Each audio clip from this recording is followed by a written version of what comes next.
आज का हमारा पहला टॉपिक रहेगा spring force. First topic is spring force. देखो, एक कोई आइडियल स्प्रिंग, आइडियल मतलब मासलेस स्प्रिंग, मास वाली स्प्रिंग नहीं आती है हमारे क्वेश्चंस में। आप जब प्लस वन में होंगे तब मास वाली स्प्रिंग भी पढ़ लेंगे, अभी नहीं। और ये इसके साथ कोई ब्लॉक अटैच है एम। स्प्रिंग का एक फोर्स कांस्टेंट होता है जिसे हम के बोल देते हैं, and natural length is L. Natural length of the spring is L.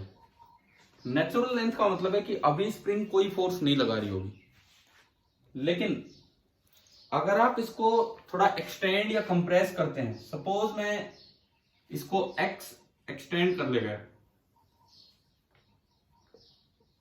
मैंने स्प्रिंग को थोड़ा एक्सटेंड कर दिया और ये यहां आ गई, ये x आगे गई यहां से, तो ये जो स्प्रिंग है ये ब्लॉक पे अपने आप एक अंदर की तरफ फोर्स लगाएगी, and that force is equal to k into x. दूसरी बात, अगर आपने इसको कंप्रेस कर दिया, ये नेचुरल लेंथ वाली पोजीशन है, आपने इसको कंप्रेस कर दिया, कोई भी ब्लॉक है और मैंने इसको कंप्रेस किया एक्स अंदर की तरफ यूं, तो जो स्प्रिंग है वो ब्लॉक पे बाहर की तरफ धक्का लगाएगी, and that force is equal to k into x. इसे ही हम बोल देते हैं टेंशन इन द स्प्रिंग या स्प्रिंग फोर्स। आप इसे टेंशन इन द स्प्रिंग भी बोल सकते हैं, स्प्रिंग फोर्स भी बोल सकते हैं, यही वो चीज है। अच्छा, इसके बाद देखो, अगर मान लो सबसे पहला सवाल ये आता है कि क्या अगर मैं स्प्रिंग को कट कर दूं तो क्या स्प्रिंग फोर्स एकदम से चेंज हो जाता है कि नहीं होता है। जैसे रस्सी है, रस्सी के साथ ब्लॉक अटैच है, आपने रस्सी को कट किया, कट करते ही रस्सी ढीली हो जाती है, तो क्या स्प्रिंग फोर्स एकदम से चेंज होगा कि नहीं होगा कट करने पे? नहीं होगा, डेफिनेट बिल्कुल नहीं होगा। स्प्रिंग फोर्स को चेंज होने में टाइम लगता है।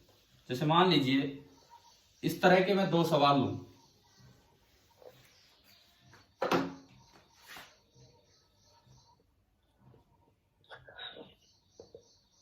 कि एक रस्सी थी, ये तो एक स्ट्रिंग है,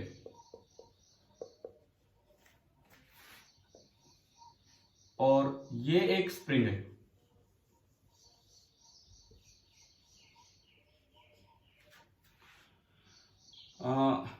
अगर देखें तो इसमें ये रेस्ट पे है, दोनों रेस्ट पे है, तो यहां अगर आप देखते हो तो इस पे नीचे लग रहा होगा mg एंड ऊपर टेंशन T, और ये रेस्ट पे है तो T बराबर mg।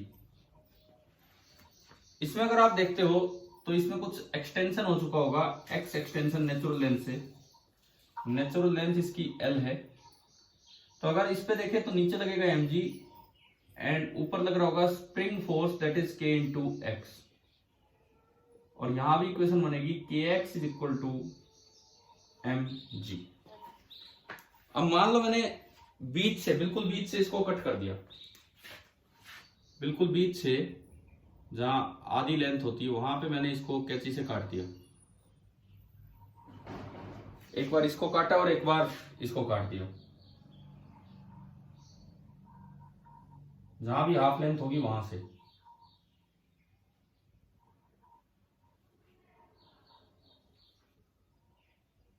यूं करके आपने इसको कट कर दिया। अब देखो, यहां कट होते ही मैं आपको जो बता रहा हूं अभी, जस्ट आफ्टर कटिंग बता रहा हूं,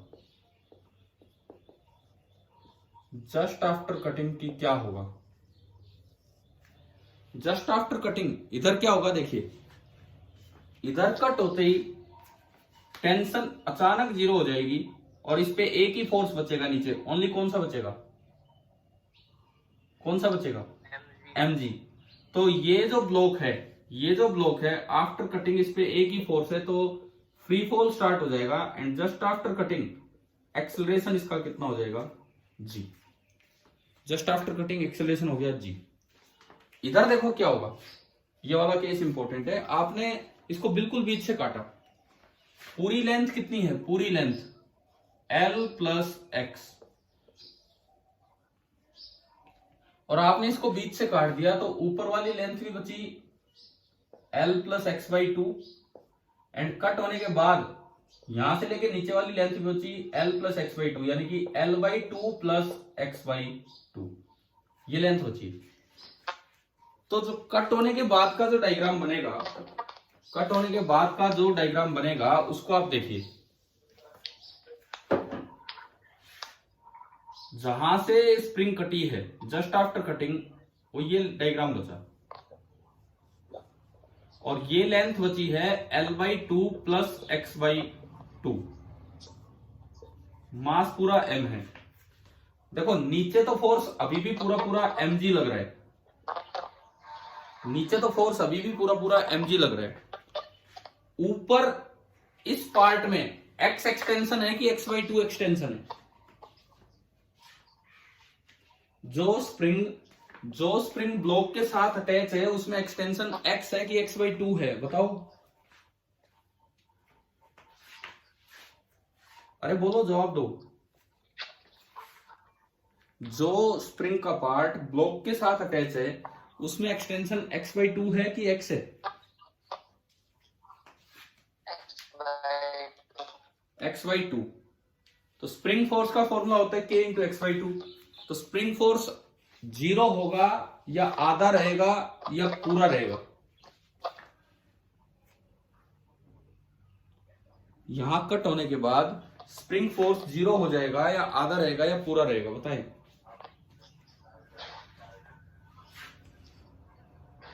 आप जवाब दो तभी तो मैं आगे बढ़ूंगा। यहां से कट करने के बाद स्प्रिंग फोर्स जीरो हो जाएगा या आधा रहेगा या पूरा रहेगा?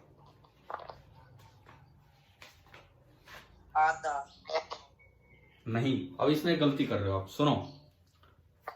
इस पार्ट में अगर मैं इस पार्ट को देखता हूं, एक्सटेंशन x बाई टू है, लेकिन इस पार्ट की जो नेचुरल लेंथ है, नेचुरल लेंथ वो L नहीं है। ये जो पार्ट है इसकी नेचुरल लेंथ कितनी नजर आ रही है आपको? L by to. इस पार्ट की जो नेचुरल लेंथ है वो आपको नजर आई L बाई टू। अब स्प्रिंग में क्या होता है कि जो स्प्रिंग कांस्टेंट होता है वो इनवर्सली प्रोपोर्शनल होते हैं नेचुरल लेंथ के। स्प्रिंग कांस्टेंट इनवर्सली प्रोपोर्शनल होता है नेचुरल लेंथ के। तो आप बताओ, अगर नेचुरल लेंथ आधी हो गई है तो स्प्रिंग कांस्टेंट कितना हो जाएगा? पहले अगर के था तो डबल, यानी कि इतने पार्ट का स्प्रिंग कांस्टेंट हो गया 2k।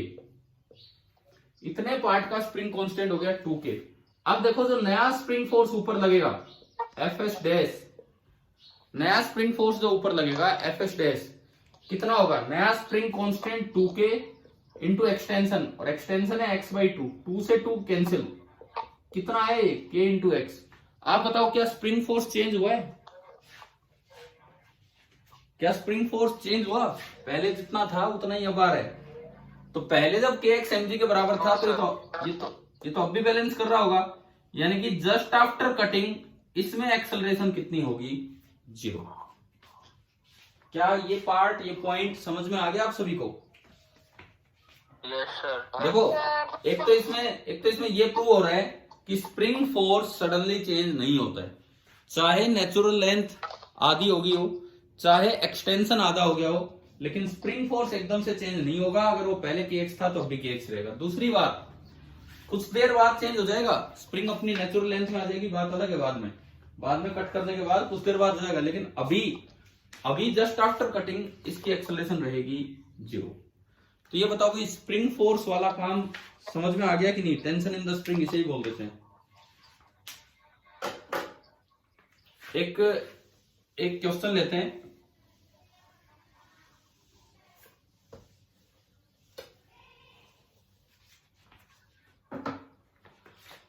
जैसे मान लीजिए ये एक रस्सी है, यहां एक ब्लॉक अटैच है,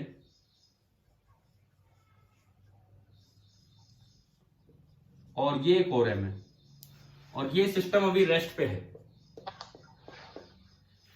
अगर ये सिस्टम रेस्ट पे है तो स्प्रिंग फोर्स बताओ इस वक्त कितना होगा?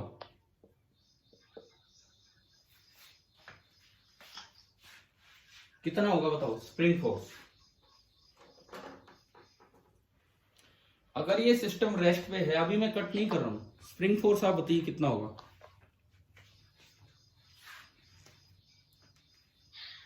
अरे देखो, केवल इसको देखिए, आप केवल इसको देखेंगे तो नीचे mg और ऊपर स्प्रिंग फोर्स, और ये दोनों रेस्ट पे ना, ये रेस्ट पे तो दोनों बैलेंस होंगे, यानी कि F स्प्रिंग फोर्स बराबर कितना होगा?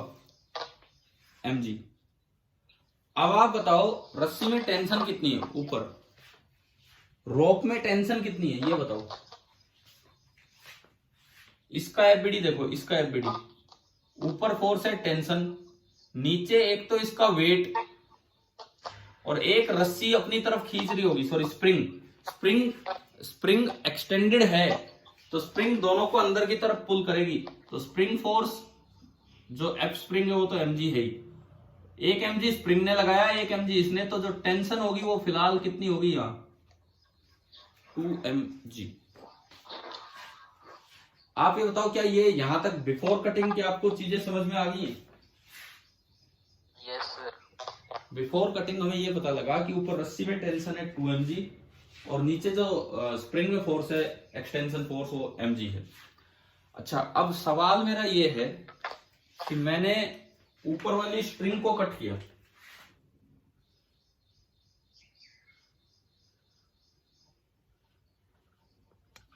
मैंने रस्सी को काट दिया, जस्ट आफ्टर कटिंग दोनों ब्लॉक्स की आपको एक्सेलरेशन बतानी है, ऊपर वाले की कितनी होगी और नीचे वाले की कितनी होगी, just after cutting.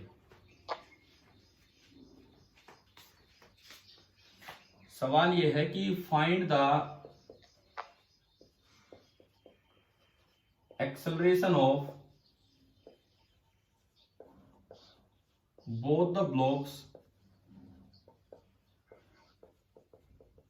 Just after cutting the string.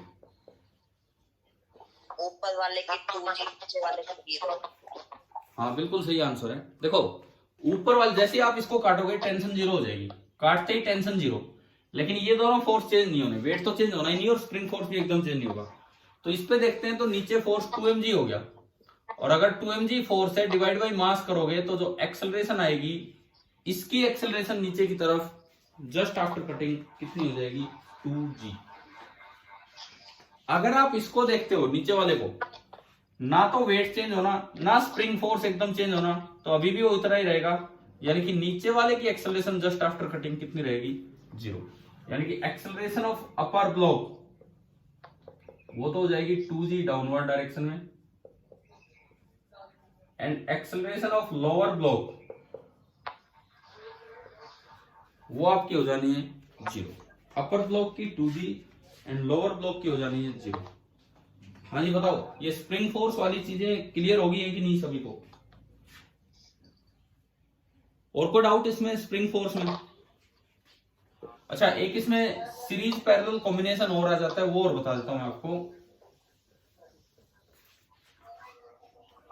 मान लो कभी स्प्रिंग्स ऐसे लगी हों,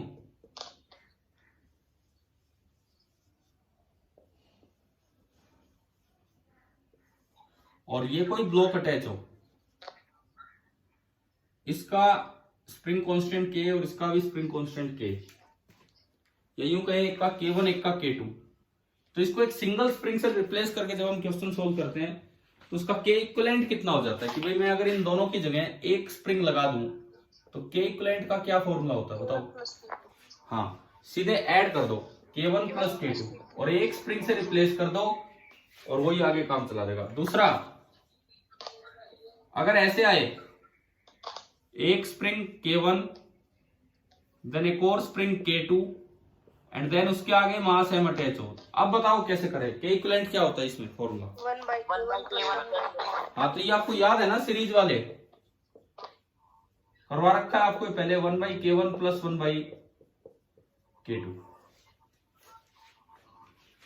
अच्छा, इसके बाद चलो, जिस भी बच्चे ने ये स्प्रिंग वाला पूछा था कि स्प्रिंग फोर्स समझा दो, क्या उसको समझ में आ गया है कि नहीं?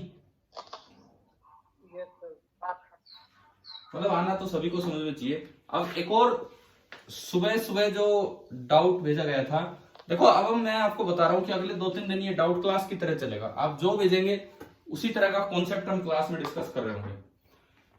अगली जो चीज है ये है, एक बच्चे ने ये भेज रखा है कि जो टेपर्ड वायर होती है, अब ये इलेक्ट्रिकल रेजिस्टेंस पे गया क्वेश्चन, टेपर्ड वायर की इलेक्ट्रिकल रेजिस्टेंस क्या होगी?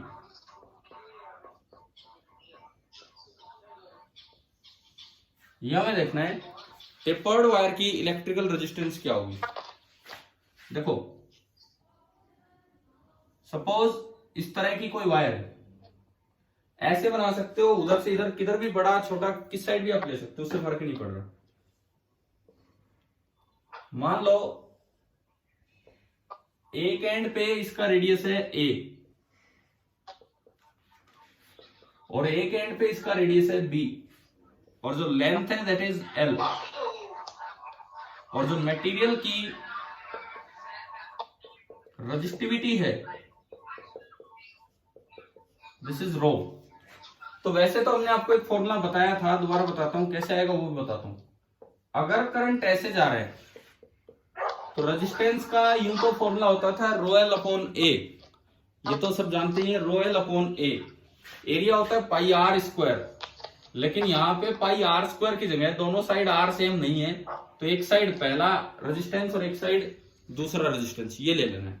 इसमें कंडीशन होती है कि रेडियस में बहुत ज्यादा डिफरेंस नहीं है, मतलब b minus A is a slight difference, ये है, ये l के मुकाबले बहुत छोटा है। सबसे पहले तो ये बताओ, क्या ये फॉर्मूला आपको पढ़ाया हुआ है टेपर्ड वायर का रेजिस्टेंस के टाइम? Yes sir. ठीक है, अब आता कैसे है? अगर कोई यही जानना चाहे कि आता कैसे, तो देखिए उसका तरीका सुने। आप यहां से x लेंथ आगे गए और आपने क्रॉस सेक्शन बनाया जिसका रेडियस होगा r, आप थोड़ा और आगे गए dx, ये यूं बनेगा। अब इस अजम्पशन का फायदा क्या है? इस अजम्पशन का फायदा ये है कि अगर रेडियस में यहां से यहां कुछ चेंज नहीं है तो आप यहां से यहां लगभग सेम मान सकते हो। आप तो इसे भी क्या बोल सकते हो, r। मतलब अगर रेडियस बहुत धीरे धीरे बढ़ रहा है, l लेंथ बढ़ने पे जरा सा रेडियस बढ़ा है, तो dx लेंथ बढ़ने पे तो कुछ भी नहीं बढ़ेगा, तो आप इसको नियरली एक सर्कल की तरह ट्रीट कर सकते हो। इस अजम्पशन का ये बेनिफिट है, नियरली आप इसे एक सर्कल की तरह ट्रीट कर सकते हो।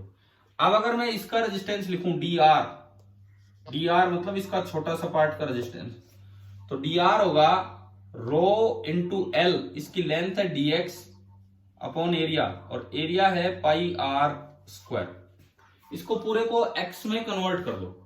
पूरे को x में कन्वर्ट करने का तरीका क्या है, आप यहां से एक लाइन बना लो लास्ट तक, और एक दो सिमिलर ट्रायंगल बनेंगे। अब एक ये देखो, एक तो ये सिमिलर ट्रायंगल, ये वाली ट्रायंगल, और एक ये बड़ी वाली ट्रायंगल, ये दोनों सिमिलर हैं कि नहीं बताओ, जो मैंने अभी दिखाई है।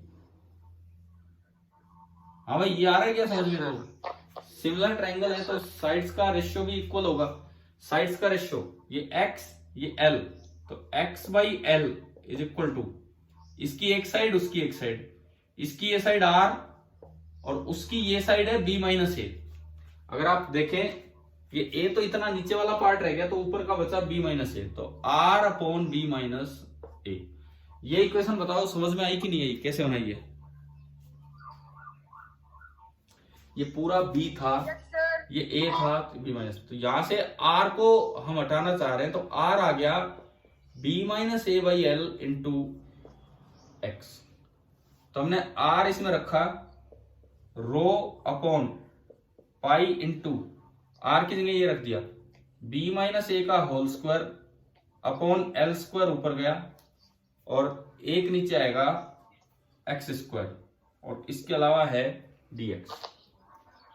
हाँ, ये आया यहां तक समझ में? dr मैंने क्या किया है, केवल r की वैल्यू पुट की और कुछ नहीं। अब टोटल r चाहिए तो इसका इंटीग्रेशन करना पड़ेगा। टोटल आर चाहिए तो इनका सम करना पड़ेगा, क्योंकि ये सारे सीरीज में है, पहले यहाँ होगा, फिर यहाँ होगा, फिर ये एलिमेंट, फिर अगला, फिर अगला, फिर अगला। और x की जो लिमिट होगी इंटीग्रेशन में वो 0 से लेके कहां तक जाएगी बताओ? लेंथ कितनी है इसकी?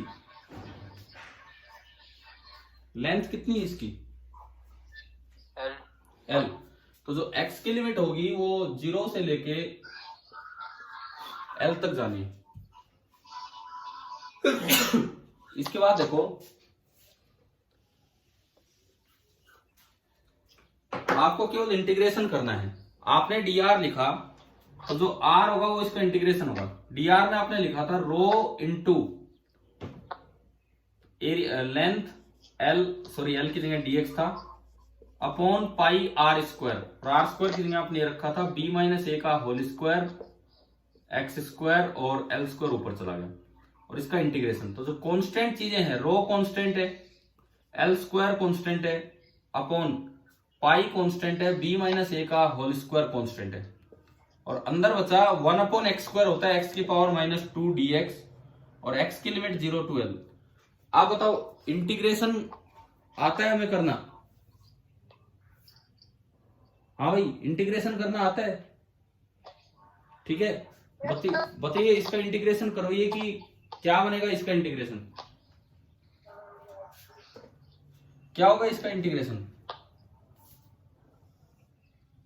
r is equal to rho L square upon pi into b minus ए का होल स्क्वायर, और x की पावर माइनस 2 का इंटीग्रेशन होगा, x की पावर पहले एक बढ़ा दो, फिर बढ़ी हुई पावर से डिवाइड कर दो, और x की लिमिट है 0 to L।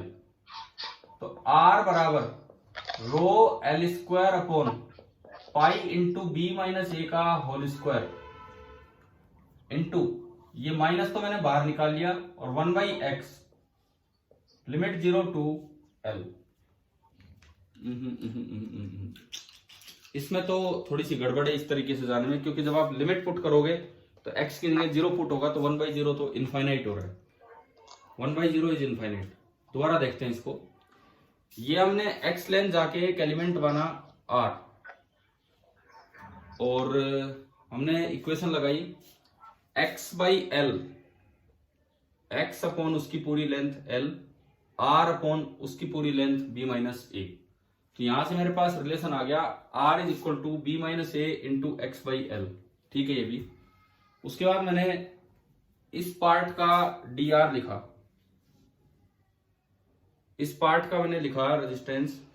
दोबारा करते हैं भाई, ये इससे तो वो आया ही नहीं, प्रूव नहीं हुआ इस चीज से। हमने इस छोटे से पार्ट का dr लिखा था, इस पार्ट का, और dr आया था रो रेजिस्टिविटी इंटू इसकी length dx upon pi into इसका radius, that was r square. हमने r की वैल्यू पुट की b minus A whole square x square L square. तो b माइनस ए ऊपर है, L भी ऊपर है, x ये है 1/x लिमिट L से 0 से L। ये अगर हम इसको आगे बढ़ाएं इसमें, तो ये बन रहा है minus rho L square upon pi into b minus ए का होल स्क्वायर 1/L माइनस 1/0। अब दिक्कत ये है ना कि इसमें 1/0 आ रहा है, वो तो इनफाइनाइट हो जाएगा। तो इसको कैसे सोल्व करें? इस तरह से निकाल के लाएं। सर dx की वैल्यू आ जाएगी उसे। अच्छा, r में कन्वर्ट वो dx से डिफरेंशिएट करके। सुनो, अगर ये x में इंटीग्रेशन से नहीं हो रहा है तो आप इसे r वेरिएबल में ले चलें। अगर x वेरिएबल में इंटीग्रेशन से ये इंफिनिटी वाली दिक्कत आती है तो आप इसको r वेरिएबल में कन्वर्ट कर लें। r में कैसे कन्वर्ट करेंगे? देखिए, यहां से dx की जगह dr ले आओ, यहां से dx की जगह dr ले आओ, और लिमिट में r की इनिशियल वैल्यू a है और r की फाइनल वैल्यू हो जाएगी b। तो पहले तो यहां से dx की जगह dr कैसे लाएंगे? आपने क्या किया, दोनों साइड r के रेस्पेक्ट में डिफरेंशिएशन कर दिया, r के रेस्पेक्ट में। तो dr/dr कितना होगा? 1। b माइनस ए कॉन्स्टेंट है, L कॉन्स्टेंट है, बाहर आएगा, और dx/dr ये आया। मैंने इसको दोनों साइड r के रेस्पेक्ट में डिफरेंशिएट किया तो ये आया। यहां से अगर मैं dx निकालूं, तो dx आ रहा है dx is equal to L upon B minus A into D r. ये मैंने यहां पुट किया, डी आर आपका ये है, dx की जगह मैंने पुट कर दिया L अपॉन बी माइनस ए into D R. L upon B minus ए इंटू डी आर, इसका फिर से इंटीग्रेशन किया, R is equal to rho L upon pi constant है, बी माइनस ए भी कॉन्स्टेंट है, और ये बचा R rest to power minus two D R, इसका इंटीग्रेशन बचा, और आर की लिमिट है ए टू बी, तो ये आया rho L upon pi into B minus A. अब आप इसका इंटीग्रेशन करोगे तो आर की power minus two plus one, यानी कि minus one upon minus one, और लिमिट है ए टू बी। अब अगर आप इसको आगे बढ़ाएं, इस माइनस को बाहर ले आओ, तो minus rho L upon pi into B minus A, और ये बचा one by R. One by R में लिमिट पुट करोगे तो one by B minus one by A. अब अगर आप एलसीएम लेते हो तो नीचे बचा ए बी और ऊपर आएगा ए माइनस बी। एलसीएम लेते हो तो नीचे बचा ए बी, ऊपर आएगा ए माइनस बी, लेकिन ये माइनस एडजस्ट होकर बना देगा बी माइनस ए, और बी माइनस ए से बी माइनस ए कैंसिल हो जाएगा। तो फाइनली बताओ क्या बचा है? Rho L by pi a b. Rho L by pi a b. अब देखो ये इंटीग्रेशन वगैरह हम अवॉइड ही करते हैं 10th क्लास में। अभी मैंने आपको इसमें दोनों तरीके से वहां पहुंच के दिखाया कि हमने एक बार x में इंटीग्रेशन करने की कोशिश की, उसमें इंफिनिटी टर्म बन रही है जो दिक्कत देगी। x में इंटीग्रेशन करने की कोशिश की तो 1/0 इज इनफाइनाइट, वो प्रॉब्लम करेगा, तो इसलिए हम उस पर नहीं गए। फिर हम दूसरे तरीके से गए, r में इंटीग्रेशन करने की कोशिश की, r को वेरिएबल बनाते हुए, और वहां से ये पार्ट सोल्व हो गया। चलो कोई बात नहीं, आप लोग तो डायरेक्ट फॉर्मूला भी याद रखना, rho L upon pi a b. हाँ जी, ये वाला पार्ट आ गया समझ में? ठीक है, अब देखो इसके बाद सुनो आगे।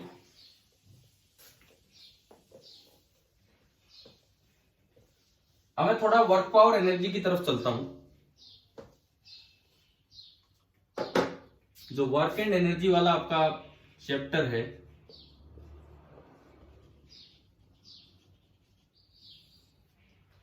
इसके अंदर सबसे पहली चीज आती है कि भाई वर्क कैलकुलेट कैसे होता है। तो डिपेंड करता है कि फोर्स कांस्टेंट है कि फोर्स वेरिएबल है। आप किस फोर्स का वर्क निकाल रहे हो, वो कांस्टेंट है कि वेरिएबल है, इस बात पे डिपेंड करेगा। सपोज कीजिए फोर्स कांस्टेंट है, अगर फोर्स कांस्टेंट है तो वर्क पाथ पे डिपेंड नहीं करेगा। वर्क का डायरेक्ट फॉर्मूला है F dot S, force dot displacement. अगर फोर्स कांस्टेंट है तो आप चाहे किसी रास्ते चले जाओ, यहां से वहां किसी रास्ते से चले जाओ आप, ये आपकी इनिशियल पोजीशन है, ये आपकी फाइनल पोजीशन है, आप पे कोई एक कांस्टेंट फोर्स लगता रहा एफ, आप कहीं भी गए वो फोर्स इधर ही लगा, पूरे रास्ते इधर लगा, तो आपको करना क्या है, सिंपली एक डिस्प्लेसमेंट बना लेना है, इनिशियल से फाइनल को सीधा ज्वाइन करते हुए, ये आपका डिस्प्लेसमेंट हुआ। एफ और एस के बीच का एंगल देख लेना है थीटा, एंड उसके बाद वर्क सीधा लिख देना है F dot S. Dot product जब खोलते हैं तो कोस थीटा आता है कि साइन थीटा आता है? डॉट प्रोडक्ट में cos theta. Cos theta. Cos theta. तो जो W आएगा that will be equal to f into s into cos of theta. जैसे मान लो एक क्वेश्चन इसी पे लेके देखे हम, इसी चीज पे कि भाई किस तरह से ये हुआ। सपोज ये एक बॉल थी, यहां पे ये है, मैं इसको एक कांस्टेंट फोर्स लगा के एफ कांस्टेंट दिया है,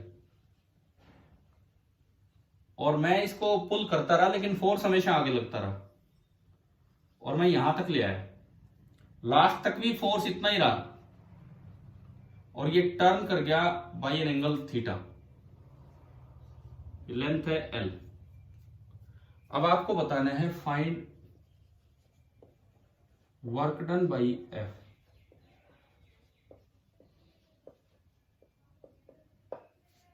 एफ ने कितना वर्क किया ये आपको बताना है। कैसे होगा? F L sine. तो कांस्टेंट फोर्स का वर्क तो निकलता है एफ डॉट एस से। पहली बात डिस्प्लेसमेंट तो ये है, डिस्प्लेसमेंट तो ये है, कुछ और थोड़ी है। और फोर्स और डिस्प्लेसमेंट के बीच का आगे वाला एंगल है ये। अब पता नहीं एंगल तो कितना है, मैं इसे फाई बोल देता हूं। तो अगर मैं वर्क लिखूं तो वो होगा F डॉट S, क्योंकि ये फोर्स कांस्टेंट था, यानी कि वर्क होगा F into S into cos of phi, FS cos phi, ये होगा वर्क। तो ठीक है, ये इसका वर्क होगा। अब ना तो हमें S पता ना फाई पता, हमें तो L और थीटा पता है। तो ये S कोस फाई कैसे निकाल के लाएं L और थीटा की टर्म्स में? देखो, ना तो हमें S पता ना फाई पता, ना कोई राइट एंगल ट्रायंगल बन रही है। एस तो सर वो हो जाएगा L sine theta. L sine theta कैसे हो जाएगा? ये कोई 90 डिग्री का एंगल है क्या? ये किसने कहा? ये तो कोई भी एंगल हो सकता है यार, हम तो थोड़ा सा साइड में लेके। बताओ S कोस फाई कैसे निकलेगा? एक लाइन में देखो, यहां से एक परपेंडिकुलर डालिए आप, यहां से एक परपेंडिकुलर डालिए। मान लीजिए ये लेंथ है बी बोल दिया मैंने, बेस, ये उसका भी बेस है, इसका भी बेस है। अब यहां से देखें तो ये L है, रस्सी की लंबाई, और ये S है। अच्छा, ये एंगल फाई तो ये एंगल भी फाई, और ये एंगल थीटा हमें गिवन है, L और थीटा की टर्म्स में लाना है। इस ट्राइंगल में साइन थीटा बताओ कितना होगा? बोलो, साइन थीटा कितना होगा इस ट्राइंगल में? बोलिए। अरे इस ट्राइंगल में साइन थीटा बताओ कितना होगा, इस ऊपर वाली ट्राइंगल में?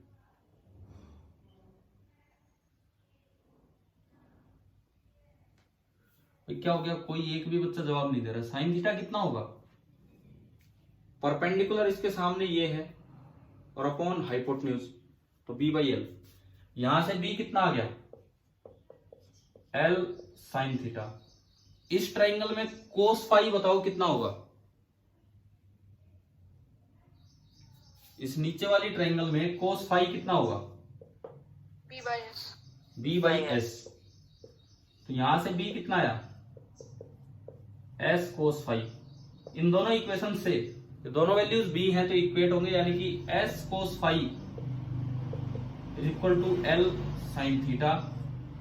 तो इस वजह से हम ये इसमें पुट कर देंगे S कोस फाई की डायरेक्ट वैल्यू। तो W आया F into L into sine theta. शायद एक बच्चा बता भी रहा था ये। तो आप बताओ ये वर्क डन कैसे निकालना है कांस्टेंट फोर्स का, क्या ये समझ में आ गया? ठीक है। वेरिएबल फोर्स अगर हो, आप अपने नोट्स रिवाइज करना या जहां से भी रिवीजन करें, वेरिएबल फोर्स में थोड़ा इंटीग्रेशन की तरफ जाना होगा। और साथ में इस चैप्टर को अब आज रिवाइज अपना कर लीजिए, वर्क एंड एनर्जी पूरा। ठीक है, मैं आपका कोई टेस्ट नहीं ले रहा हूं, बट आप अपना रिवीजन जारी रखें।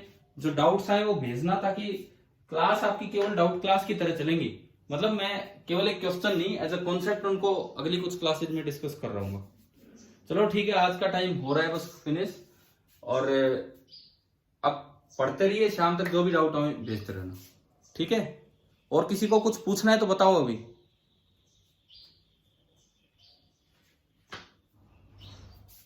चलो ठीक है, फिर क्लास फिनिश करते हैं।